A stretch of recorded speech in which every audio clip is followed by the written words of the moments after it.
ತಿಂಗಳಿಗೆ 8,000 ರೂಪಾಯಿ ಹಾಕ್ತಾರ ಅಂತ. ಹ್ಞೂ ಹಾಕ್ತಾರೆ. ಯಾರ ಮನೆ ಹಾಳು ಮಾಡ್ಬಿಟ್ಟು ಹಾಕ್ತಾರೆ ಇವರು. ತಮ್ಮ ಹೆಸರು? ರವಿ. ಯಾವೂರವರು? ಇದೇ ಊರವರು. ಸರ್, ಈಗ ಕೇಂದ್ರದಲ್ಲಿ ನರೇಂದ್ರ ಮೋದಿ ಅವರು 10 ವರ್ಷದಿಂದ ಆಡಳಿತ ಮಾಡೋರು. ಸಾಕಾ ಅಥವಾ ಇನ್ನ ಮುಂದುವರಿಬೇಕು? ಅವರು ಇನ್ನೂ 25 ವರ್ಷ ಅವ್ರು ಇರಲಿ. ಅವ್ರು ಹೋದ್ರೆ ಇವ್ರು ಬರಲಿ, ಯಾರು ಸ್ವಾಮಿಗಳು ಇದ್ದಾರಲ್ಲ ಯೋಗ್ಯ ಬರಲಿ ರೀ. ಕಳ್ತನ ಮಾಡಿದ್ರೆ ಗುಂಡಾರಿಸ್ಬೇಕು. ಇವ್ರು ಬರೀ ಸಾಬ್ರಿಗೂ ಬರೀ ಯಾವುದೋ ಇನ್ನು 4-5 ಜಾತಿಗೆ ಮಾಡ್ತೀನಿ ಅನ್ನೋದು. ಇವರು ಬೇರೆ ಜಾತಿ ಅವ್ರಿಗೆ ಏನು ಮಾಡ್ತೀನಿ ಅನ್ನಲ್ಲ. ಇವ್ರು ಕಾಂಗ್ರೆಸ್ನವರು ಕಳ್ಳರು. ಇವ್ರಿಗೆ ಕತ್ಕ ಬಂದು ಕೊಡ್ಬೇಕಲ್ಲ. ಅವರು ಅತ್ತಿಂದ ಇಬ್ರು ಅವರು ಇವ್ರೆ ಕಳ್ಳರಂತ ಜನಕ್ಕೆ ಇವ್ರು ಕೊಡೋದು. ಇವ್ರು ಸವಲತ್ತಿಲ್ಲನ್ವ ಅವರೇ ಕತ್ಕೊಬರೋರು. ಅವ್ರನ್ನೇ ಇವ್ರು ಇಷ್ಟಪಡೋದು. ಒಬ್ಬ ಮುಖ್ಯಮಂತ್ರಿ ಆದವ ಎಲ್ಲರನ್ನೂ ಪ್ರೀತಿ ಮಾಡಬೇಕು. ನೆನ್ಕಂಡ್ರೆ ಪ್ರೀತಿ. ನಾನು ಅದು ಇವಂತನಲ್ಲ ಜಾತಿಗೆ ಕೇಳ್ದೆ. ನೀವು ಈ ಕುರುಬರ ಜನಾಂಗದ ಈ ಧರ್ಮದಲ್ಲಿ ಹುಟ್ಬಿಟ್ಟಾನ. ಕುರುಬರ ಜನಾಂಗದಲ್ಲಿ ಇದು ತೀರೋದ್ಮೇಲೆ ಇನ್ನೊಂದು ಸಲ ಏನಾರು ಹುಟ್ಟಿದ್ರೆ ಅಲ್ಲ ಆಮೇಲೆ ಹುಟ್ಲಿ. ಈಗ ಹುಟ್ಟಿರೋದಕ್ಕೆ ಈಗ ಹುಟ್ಟಿರೋ ಗೌಡನ್ನ ಅದಕ್ಕೆ ಬಾಳ್ಬೇಕು ಹೊರ್ತವ. ಆ ಗೌಡನಿಗೆ ಬಾಳ್ಬೇಕು ನಿಯತ್ತಾಗಿ. ದೊಡ್ಡಪ್ಪ ಗೊತ್ತಿದ್ರೆ ಅವನ್ನ ದೊಡ್ಡಪ್ಪ ಅನ್ಬೇಕು ಹೊರ್ತು ಚಿಕ್ಕಪ್ಪ ಅನ್ಬೇಕು ಹೊರ್ತು ನಮ್ಮ ಅಪ್ಪ ಅಂತನಕ್ಕಾಗಲ್ಲ. ಅಲ್ಲ, ಹೋಗ್ಲಿ ಬಿಡ್ರಿ. ಅದ್ಲಾಗ ಅವ್ರ ವೈಯಕ್ತಿಕ ವಿಚಾರಗಳು ನಮ್ಗೆ ಯಾಕೆ? ಇಂಥವೆಲ್ಲ ಮನ್ಸಿಗೆ ಬೇಜಾರು ಹಿಡಿಸ್ತವ ಜನಗಳಿಗೆ. ಅದಕ್ಕೆ ಅಭಿವೃದ್ಧಿ ಬಗ್ಗೆ ಹೆಂಗೆ? ಅಭಿವೃದ್ಧಿ ಏನೂ ಇಲ್ಲ. ಈ ರಾಜ್ಯ ಅಭಿವೃದ್ಧಿ ಆಗ್ಬೇಕು ಅಂತಂದ್ರೆ ಅವ್ರು ಕೂಡ ಕೇಂದ್ರದಲ್ಲೇ ಇರ್ಬೇಕು. ಕೇಂದ್ರದವ್ರ ಆಡಳಿತ ಇರ್ಬೇಕು ಚೆನ್ನಾಗಿ. ಮೋದಿ ಅವರೇ ಬರ್ಬೇಕು, ಅವರೇ ಆಡಳಿತ ಮಾಡಬೇಕು. ಈಗ 10 ವರ್ಷದಿಂದ ಕಾಶ್ಮೀರಕ್ಕೆ 375 ಅದೆಂತದ ವಿಧಿ ಮಾಡೋದ್ರಲ್ಲ, ಅದು ಮಾಡದೆ ಹೋಗಿದ್ರೆ ಇಷ್ಟೊತ್ತು ಗಂಟೆ ಸಾಬ್ರುಗಳು ಬಂದು ಅಗತ್ಯಗಳವ್ರು ಅನ್ನೋದ ಹಿಡಿದ್ರೆ ಎಲ್ಲಾರ ದೇಶಗಳು ರಾಜ್ಯಗಳು ಈಗ ಇಲ್ಲೇ ಮಾಡ್ರೆ ಜಮೀನು ತಗೊಳಂಗಿಲ್ಲ, ಬೇರೆ ಹೊರಗದವ್ರು ಅಂತಾರೆ. ಈಗ ನಾವು ಲಿಂಗಾಯಿದ್ರು ನಮ್ಮ ಜಮೀನ ಯಾರು ತಗೊಬಂದಂತ ಅವ್ರ ಜಮೀನು ನಾವು ದುಡ್ಡು ಕೊಟ್ಬಿಟ್ಟು ತಗೊಳ್ತಾನೆ. ನಾವೇನು ಕದ್ ಬರಿಸ್ಗಳಲ್ವಲ್ಲ ಬೇರೆ ಜನಾಂಗದವ್ರದ್ದು. ಅದಕ್ಕೆ ಅವೆಲ್ಲ ಅಂಥವೆಲ್ಲ ತಪ್ಪಲ್ವಾ? ಅವರು ನಮ್ಮ ಹಂಗೆ ಮನ್ಸರು, ನಾವು ಅವ್ರಂಗೆ ಮನ್ಸರು. ನಾವು ಅವ್ರಂಗೆ ರೈಟ್ ಮಾತಾಡಿ ದುಡ್ಡು ಕೊಟ್ಟು ತಗೋತೀವಿ. ಯಾರು ತಗೊಂಡ್ರೆ ಏನು? ಯಾವನ್ಗೆ ಅವನಿಗೆ ಕಷ್ಟ ಇರ್ತಾ ಮಾಡ್ತಾನೆ, ದುಡ್ಡು ತಗೋತಾನೆ. ಮಗನ ಮದುವೆ ಏನೋ ಗಿತ್ತಿಯೋ ಅವ್ರಿಗೆ ಕಷ್ಟ ಸುಖಕ್ಕೆ ತೀರ್ಸ್ಕೊತಾನೆ. ಆ ಜಾತಿ ತಗೋಬೇಡಿ, ಈ ಜಾತಿ ಇವ್ರು ತಗೋಬೇಡಿ ಅಂದ್ರೆ ಉದ್ಧಾರ ಮಾಡ್ಬಿಡೋಕ್ಕಾದ್ದೆ ಇವ್ರ ಕೈಲಿ. ಇಡೀ ರಾಜ್ಯನೇ ಎಲ್ಲ ದೇಶನೇ ಮಾರ್ಕೊಬಂದು ಕೊಟ್ಟರು ಎಟ್ಗಲ್ಲ ಜನಕ್ಕೆ ಕೊಟ್ಕೋದ್ರ. ಇವರು ಜಾತಿನ ಸುಮ್ಮನೆ ತಗೊಂಡ್ ಈಗ ನಮ್ಮ ಅಪ್ಪ 1 ಎಕರೆ ಮಡಗಿದ್ರೆ ಮಾರ್ಕೊಬಿಟ್ಟು ನಮ್ಮ ಮೊಮ್ಮಕ್ಕಳಿಗೆ ಏನಿದ್ದು ಬದನೆಕಾಯಿ ದಾಲಿ ಮಂದಿ. ಈಗ 3 ಕೋಟಿ ಆಯ್ತಾವ ಜಮೀನು 10 ಲಕ್ಷಕ್ಕೆ ಮಾರ್ದಾಗ ಯಾರು ಕೊಟ್ಟರು? ಈಗ ಮೋದಿ ಅವರು ಬಂದ್ಮೇಲೆ ರೈತರಿಗೆ ಅನುಕೂಲ ಆಗಿದೆ.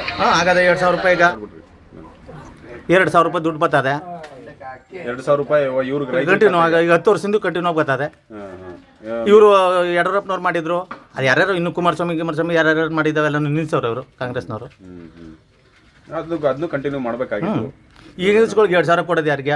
ಮುಡ್ಕಿರ್ಗ ಅವ್ರು ಆ ಮಕ್ಕಳು ಗಂಡು ಮಕ್ಕಳು ಹೆಣ್ಮಕ್ಳು ನೋಡ್ಕೊಳ್ದೆ ಇದ್ದಿರ್ತಾರಲ್ಲ, ಅವರು ಕೊಟ್ಟರು ಸಾಕು. ನಾವು ಗಾಂಧಿದ್ರು ಬದುಕಿವೆಲ್ಲ, ನಾವು ಸಾಕ್ತಾ ಮೇಲೆ ನಮ್ಮ ಇಡ್ತಿರ್ಗೆಲ್ಲ ಎದಕ್ಕೆ ದುಡ್ಡು. ಜಯ ಸರ್. ಸರ್, ಇಲ್ಲಿ ಬಿಜೆಪಿ ಬರ್ಬೇಕಾ ಅಥವಾ ಮತ್ತೆ ಕಾಂಗ್ರೆಸ್ ಬರ್ಬೇಕು? ಸರ್, ಸೆಂಟ್ರ್ನಲ್ಲಿ ಮೋದಿ ಅವರೇ ಬೇಕು ಸರ್. ಅವರೇ ಇರ್ಬೇಕು. ಅವರೇ ಆಡಳಿತ ಒಳ್ಳೆ ಆಯ್ತು. ಈಗ ಸಾಕಾಗಲ್ವ? ಸಾಲಲ್ಲ ಸರ್, ಇನ್ನು ಮುಂದೆ ಇದ್ರೆ ಅವ್ರು ಅಭಿವೃದ್ಧಿ ಮಾಡ್ತಾರೆ. ಅದರಿಂದ ಮೋದಿನೇ ಬೇಕು. ಡೆವಲಪ್ಮೆಂಟ್ ಎಲ್ಲ ಚೆನ್ನಾಗಿ ಮಾಡಿದ್ದಾರೆ. ಈಗ ಬೇರೆಯವ್ರಿಗೆ ಹೋಲಿಸ್ಕೊಂಡ್ರೆ ಹ್ಞೂ ಸರ್, ಬೇರೆ ಪ್ರಧಾನಿಗೆ ಹೋಲಿಸ್ಕೊಂಡ್ರೆ ಅವರು ಚೆನ್ನಾಗಿ ಮಾಡಿದ್ದಾರೆ.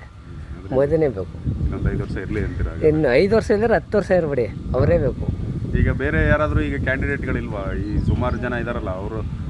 ಸರ್, ಅವ್ರ ಬಗ್ಗೆ ನಮಗೆ ಗೊತ್ತಿಲ್ಲ. ಈಗ 10 ವರ್ಷದಿಂದ ಚೆನ್ನಾಗಿ ಆಡಳಿತ ಬೆಳೆಸಾರೆ. ಅವ್ರು ಮುಂದೆ ಇನ್ನೂ ಚೆನ್ನಾಗಿ ಮಾಡ್ತಾರೆ ಅನ್ನೋದು ನಮ್ಮ ನಂಬಿಕೆ. ಅದರಿಂದ ಅವರೇ ಇರಲಿ. ಇವರಿದ್ದ ಮೇಲೆ ದೇಶ ಸ್ವಲ್ಪ ಗಟ್ಟಿ ಆಗಿದೆಯಾ? ಸ್ಟ್ರಾಂಗ್ ಆಗಿದೆ ಸರ್. ಎಷ್ಟು ಗಟ್ಟಿಯಾಗಿದೆ ನೋಡಿ. ಅಂಥ ಕೊರೋನಾ ಟೈಮ್ನಲ್ಲೆಲ್ಲ ಹೋರಾಟ ಮಾಡಿ ಲಸಿಕೆ ತಂದು ಎಷ್ಟೊಂದು ಉಪಯೋಗ ಮಾಡಿ ದೇಶನ ಎಷ್ಟು ಕಾಪಾಡಿದ್ದಾರೆ. ಅದಕ್ಕೋಸ್ಕರ ನರೇಂದ್ರ ಮೋದಿನೇ ಬೇಕು. ಇಲ್ಲಿ ಈಗ ಸುನಿಲ್ ಬೋಸ್ ಅವ್ರ ವರ್ಚಸ್ಸು ಚೆನ್ನಾಗಿಲ್ವಾ ಕಾಂಗ್ರೆಸ್ ಅವ್ರದ್ದು ಸರ್? ಬಿಜೆಪಿಯಿಂದ ಸರ್, ಅವ್ರ ಬಗ್ಗೆ ನಾವು ಹೇಳೋಕ್ಕಾಗಲ್ಲ. ಅದು ಹೆಂಗಾರಾಗಲಿ ನಮಗೆ ನರೇಂದ್ರ ಮೋದಿನೇ ನಮ್ಗೆ ಇಷ್ಟ. ಅಲ್ಲಿ ಅವ್ರ ಫೋಟೋ ನೋಡಿ ನೀವು ಇಲ್ಲಿ ಹೌದು ಸರ್. ಸೆಂಟ್ರ್ನಲ್ಲೇ ಅವರೇ ಒಳ್ಳೆ ಆಡಳಿತ ನಮಗೆ ಬೇಕು. ಅಲ್ಲ, ಬಾಲರಾಜು ಅಂತೇನಿಲ್ಲ, ಬೇರೆ ಯಾರೇ ಕ್ಯಾಂಡಿಡೇಟ್ ಸುನಿಲ್ ಬೋಸ್ ಬಿಜೆಪಿಗೆ ನಿಂತಿರೋ ಅವ್ರಿಗೆ ಅವ್ರಿ ಸರ್. ನಮ್ಮ ನರೇಂದ್ರ ಮೋದಿಯಿಂದ ನಮಗೆ ಇದು ಸರ್. ದೇಶದ ಬಗ್ಗೆ ನಾವು ಇಷ್ಟಪಡ್ತೀವಿ.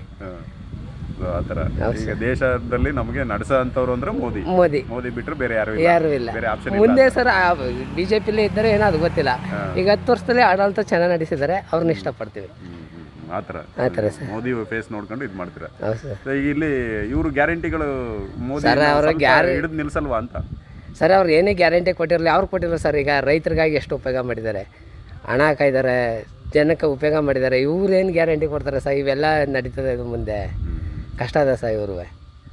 ಈ ಗ್ಯಾರಂಟಿಗಳು ಕಷ್ಟ ಅಂತೀರಾ? ಕಷ್ಟ. ಓಟ್ ಹಾಕ್ಬಿಟ್ಟವ್ರಲ್ಲ ಮೊದಲು 130 ಜನ 130 ಸರ್. ಅವರು ಇಷ್ಟ ಗೆದ್ದಿರ್ಬೋದು, ಅವ್ರನ್ನ ಎಲ್ಲಿಗಂಟು ನಡೆಸ್ತಾರೆ ಅಂತ ಹೇಳೋಕ್ಕಾಗಲ್ಲ. ಅದ ನಮ್ಮ ರಾಜ್ಯದಲ್ಲಿ ಎಲ್ಲಿಗಂಟು ನಡೆಸ್ತಾರೆ ಅಂತ ಅದು ಹೇಳೋಕ್ಕಾಗಲ್ಲ. ನಡೆಸ್ಬೋದು, ಬಿಡ್ಬೋದು. ಸೆಂಟ್ರ್ನಲ್ಲಿ ಅವರೇ ಮೇನು. ಈಗ 5 ಗ್ಯಾರಂಟಿ ಜೊತೆಗೆ ಇನ್ನೊಂದು ಗ್ಯಾರಂಟಿ, ಹೆಣ್ಮಕ್ಳಿಗೆ ವರ್ಷಕ್ಕೆ 1 ಲಕ್ಷ ಕೊಡ್ತಾರಂತೆ. 1 ಲಕ್ಷ ಕೊಟ್ರೆ 8,000 ಆಯ್ತು ತಿಂಗಳಿಗೆ 8,000 ಸರ್. ಈವಾಗಲೇ ಪರದಾಡ್ತಾ ಇದ್ದಾರೆ, ಇನ್ನೇನು ಸರ್ ಕೊಡ್ತಾರೆ ಅವರು, ಮುಂದೆ ಏನು ಕೊಡ್ತಾರೆ? ಈಗಿರೋದಕ್ಕೆ ಸಾಲ್ತಾ ಇಲ್ಲ ಹಣ ಅಂತಾರೆ. ಅದು ಯಾವ ಗ್ಯಾರಂಟಿ ಹೇಳೋದು ಸರ್ ಅವರು? ಅವರೆಲ್ಲ ಬಂದ್ಬೇಕು ತಾನೆ, ಅದು ಫುಲ್ಲು ಸ್ಟ್ರೈಟಲ್ಲಿ ಅವಾಗ ತಾನೆ ಅದು ಲೆಕ್ಕ. ಅಕಸ್ಮಾತ್ ಕೊಟ್ಟರೆ ಅವರು ಕೊಟ್ಟೇ ಕೊಡ್ತೀವಿ ಅಂತಂದ್ರೆ ಓಟ್ ಹಾಕ್ತೀರಾ ಸರ್? ಅದು ಹಂಗಾಗಲ್ಲ ಸರ್. ಅದು ಯಾವ ಗ್ಯಾರಂಟಿ ಮೇಲೆ ಈಗ ಕೊಡ್ತೀವಿ ಅಂತ ಅವ್ರು ಸೆಂಟ್ರ್ನಲ್ಲಿ ಬಂದಿರ್ತಾನೆ ಅವ್ರು ಕೊಡೋದು. ಒಂದು ನಮ್ಮ ರಾಜ್ಯದಲ್ಲಿ ಬಂದ್ಬಿಟ್ರು ಕೊಡೋಕ್ಕದ್ದು ಸರ್, ಇಡೀ ಸೆಂಟ್ರ್ನಲ್ಲಿ ಬರ್ಬೇಕು ತಾನೆ ಅವರು, ಆವಾಗ ಗ್ಯಾರಂಟಿ. ಆದರೆ ಈಗ ಬೇರೆ ಈ ಥರ ಸುಮ್ಮನೆ ದುಡ್ಡು ಕೊಡೋದಕ್ಕಿಂತ ಯೋಜನೆಗಳನ್ನ ಹಾಕ್ಲಿ. ಹೌದು ಸರ್, ಯೋಜನೆಗಳು ಮಾಡಲಿ, ಡೆವಲಪ್ಮೆಂಟ್ ಮಾಡಲಿ, ದೇಶನ ಅಭಿವೃದ್ಧಿ ಮಾಡಲಿ, ಅದು ಸಹ ಮೇನು. ಒಬ್ಬ ಮನುಷ್ಯ ಸರ್ ಸಂಪಾದನೆ ಮಾಡಿ ಬದುಕಬೇಕೆ ಹೊರತು ಕೊಟ್ಟದ್ರಲ್ಲಿ ಯಾರೂ ಬದುಕೋಕ್ಕಾಗಲ್ಲ. ಅವ್ನ ದುಡಿಮೆಯಿಂದ ಅವ್ನು ಒಳ್ಳೆಯ ಇದರಿಂದ ಬದುಕಬೇಕು, ಅದು ಸರ್ ಮೇನು. ನಮ್ಮ ಹೆಸರು ಸರ್? ಕುಮಾರ್ ಅಂತ ಸರ್. ಯಾವ ಊರವರು? ರಾಜಮಂಗ್ಲ. ಇಲ್ಲಿ ಬಾಲರಾಜು BJಪಿಯಿಂದ ನಿಲ್ತವ್ರೆ, ಕಾಂಗ್ರೆಸ್ಸಿಂದ ಸುನೀಲ್ ಬೋಸ್ ಅವ್ರು ನಿಲ್ತವ್ರೆ. ಯಾರು ಬಂದರೂ ಪರವಾಗಿಲ್ಲ? ನಾವು ಅವರು ಇವರು ಅಂತ ಏನಿಲ್ಲ, ನನ್ನ ಪಕ್ಷ BJP ಪಕ್ಷವೇ. ಅಂದರೆ ಕೇಂದ್ರದಲ್ಲಿ BJP ಬರ್ಬೋದು? ಯಾವ್ಲಾರ ಏನಾರ ಬರಲಿ, ನಾನಿರೋ ಗಂಟೆ ಬರೀ BJP.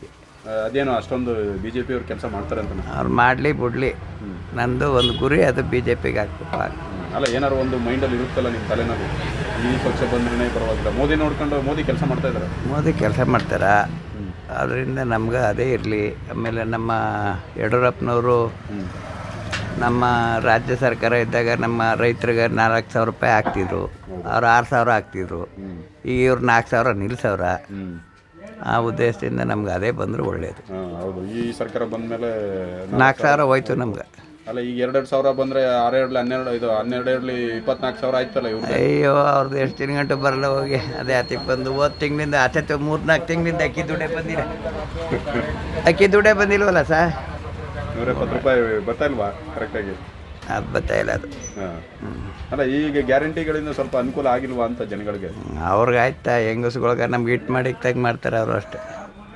ಬಸ್ ಕರೆಂಟ್ ಬಿಲ್ ನಿಮಗೂ ಫ್ರೀ ಆಯ್ತದಲ್ಲ? ಕರೆಂಟ್ ಬಿಲ್ ಫ್ರೀ ಮಾಡಲಿ, ಹೆಂಗಸ್ಗಳು ನಮ್ಗೆ ಹಿಟ್ನೇ ಮಾಡಿಕಲ್ಲ. ನಾವು ಎಲ್ಲಿಗಾರ ಹೋಗ್ಬೇಕಾರ ಅವ್ರಿಗೆ ಹೊತ್ತು ಮುಂಚೆ ನಾವೇ ಮಾಡ್ಕೋಬೇಕು.